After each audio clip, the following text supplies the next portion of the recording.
Assalamualaikum warahmatullahi wabarakatuh. Perkenalkan, nama saya Dedi Sanaya, NIM 80 dari Prodi Olahraga, mata kuliah Sosiologi Pendidikan. Di sini saya akan menjawab pertanyaan-pertanyaan dari soal sosiologi yang diampu oleh Pak Muhad dengan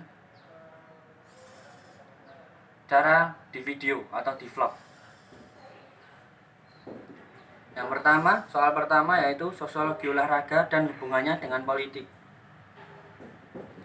Menurut saya, dari sosiologi olahraga dulu adalah ilmu yang mempelajari hubungan interaksi manusia dalam masyarakat, olahraga secara khusus, dan masyarakat dengan masyarakat satu dengan masyarakat lain, serta aspek sosiologi yang menyertainya.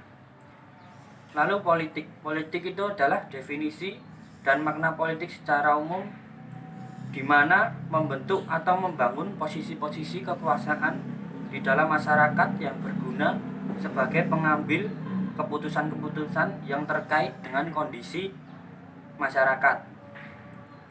Oleh karena itu, olahraga dan politik bukan sesuatu yang baru, sebab olahraga memiliki multi makna. Salah satunya yaitu olahraga dengan politik. Jadi menurut saya hubungan antara sosiologi olahraga dengan politik saling berketergantungan, karena itu bukanlah sesuatu yang baru dan itu bisa jadi malah saling menguntungkan.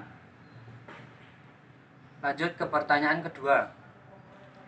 Pertanyaan kedua adalah sosiologi olahraga dan hubungannya dengan ekonomi.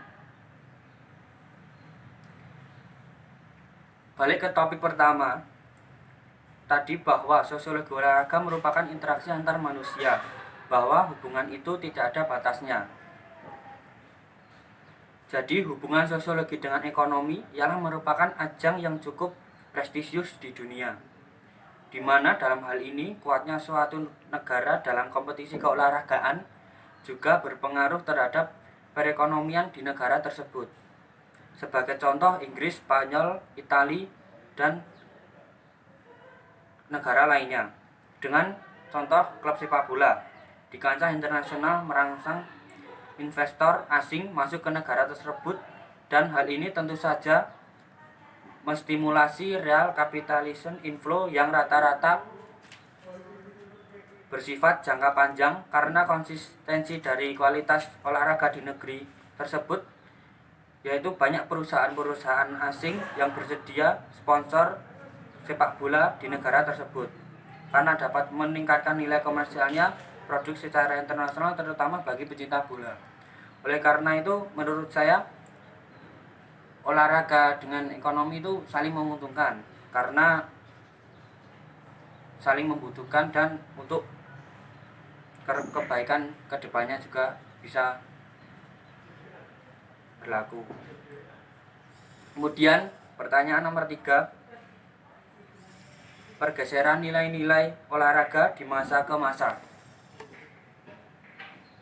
Pergeseran nilai-nilai olahraga dari masa ke masa, menurut saya pergeseran nilai dari masa ke masa adalah prasarana olahraga, yaitu sarana olahraga publik yang contohnya di pusat perbelanjaan seperti mall lebih aktifkan olahraga dibanding aktivitas belajar. Contohnya di pusat perbelanjaan ini, warga kota biasanya datang untuk mengikuti kegiatan senam, entah senam aerobik atau senam yang lainnya, atau olahraga yang lainnya. Penyelenggaraan kegiatan olahraga publik ini biasanya sudah ada kontrak dengan pihak pusat. Kemudian fungsi belanja dalam olahraga bisa muncul secara seimbang. Bahkan tak menutup kemungkinan warga kota yang datang ke lokasi ini pun ada yang didorong oleh motif belanja, motif olahraga, lapangan terbuka di berbagai bangunan-bangunan lain. Dan hal itu adalah menurut saya dari masa ke masa adalah merupakan salah satu pilihan yang banyak digunakan oleh masyarakat, karena dari masa ke masa kemungkinan lahan-lahan juga bakal didirikan atau banyak didirikan mall atau tempat pemusatan lainnya. Kemungkinan olahraga dan belanja atau lain sebagainya dari masa ke masa akan seimbang, bahkan kemungkinan prasarannya lebih terjamin. Kemudian soal nomor 4 yaitu pendekatan sosiologi dalam menyelesaikan masalah dalam olahraga.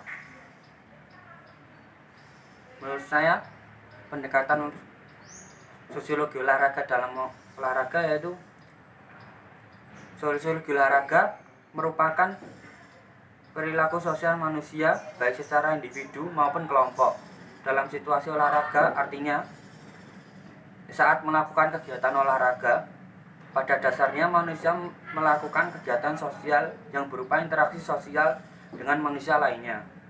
Secara perspektif konflik pada sosiologi tersebut memandang bahwa sosiologi olahraga mencerminkan dan memperkuat hegemoni pengaturan sosial, sehingga semakin terlihat jelas perbedaan kelas dan membedakan kekuasaan. Pandangan kelompok sosiologi aliran konflik ini yang kemudian menjadi pintu masuk untuk mengkaji olahraga yang berorientasi sosial dalam perbedaan sarkanisme, ras, kelas sosial, konflik organisasi, dan lain sebagainya. Jadi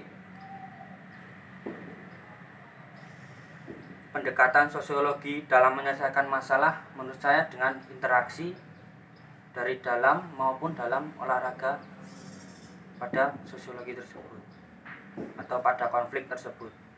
Kemudian soal nomor 5 yaitu wanita dan olahraga. Dalam konteks ini saya berpendapat bahwa olahraga dan wanita itu harus seimbang. Jadi wanita juga tidak mesti dibeda-bedakan dengan laki-laki atau lawan jenis sebagainya. Dalam konteks olahraga perlu diingat bahwa terdapat beberapa perbedaan antara laki-laki dan perempuan.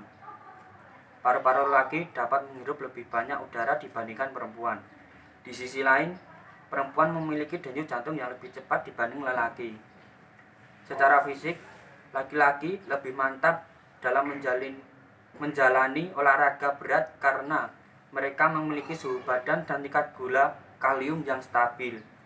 Berbeda dengan wanita yang rawan mengalami kadar darah rendah atau pingsan saat melakukan olahraga berat. Para dokter menyarankan agar para perempuan mampu memiliki kegiatan olahraga yang sesuai dengan kemampuan jasmaninya. Dalam kenyataannya, banyak jenis olahraga yang diikuti para lelaki dan wanita, tetapi terdapat beberapa ketentuan yang berbeda. Hal ini bukan karena merendahkan satu pihak dan mengistimewakan pihak lain, tapi disesuaikan dengan kemampuan dan kemaslahatan mereka masing-masing. Jadi antara wanita dan olahraga itu seimbang. Hanya wanita harus menyesuaikan olahraga yang seimbang baginya. Tidak harus sama seperti laki-laki, karena dokter pun menyimpulkan bahwa kekuatan fisik seorang wanita lebih rendah daripada seorang laki-laki. Oleh karena itu, wanita dan olahraga harus pandai memilih antara olahraga apa yang akan dilakukannya. Demikian presentasi yang bisa saya sampaikan. Kurang lebihnya mohon maaf untuk keterbatasan jawaban saya karena masih sama-sama belajar. Wassalamualaikum warahmatullahi wabarakatuh.